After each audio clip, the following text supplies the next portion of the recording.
Holy shit, guys. We just found out the new heir to Apocalypse right here. I'm not going to spoil yet until the end of the review, but his name is Revelation. This is X-Men Heir to Apocalypse, issue 4. The series just ended right now with this new Heir to Apocalypse and the horseman that he picked. But man, this book was amazing. We see the last 4 survivors, right? Of Forge, Cable, Mirage, and Cypher. And they're fighting these like big ass statues in this pyramid, right? They ask Cypher, can you figure out a weakness for them? And he's like, I don't think we're supposed to beat.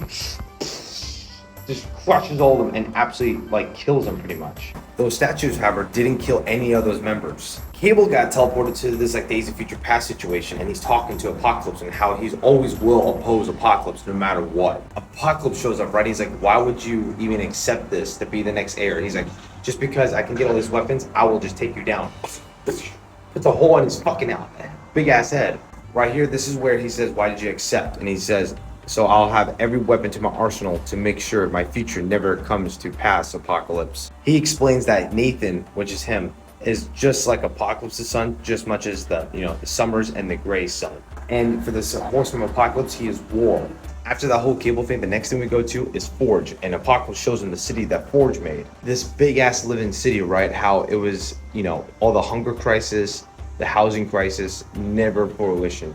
But Apocalypse is like, do you deserve that city that you made? Because look at this, throws him a gun. And this is the gun we saw like in X-Men 97, where it depowered mutant abilities. Forge is actually the Famine, right? Right up there in the top left. The next mutant is Mirage, and Mirage shows up like in the 70s or 80s with like giant-sized X-Men, and how she always wanted to be part of the real team. She goes to Xavier's room, and then you see Apocalypse sitting there like this. Apocalypse says, I see greatness dormant in you, Mirage, or are my eyes deceived by your namesake? Find out that Mirage right here is actually Pestilence because of her persistence to be greatness and everything she does. That's what I'm assuming, right? The last one is Cypher, and this one's very interesting. Cypher doesn't want to fight at all. He just doesn't. And he talks about how he was the first mutant to walk on these Krakoan grounds. This is where Mirage says this. For almost a year, I lived alone on this island, developing on our way of life.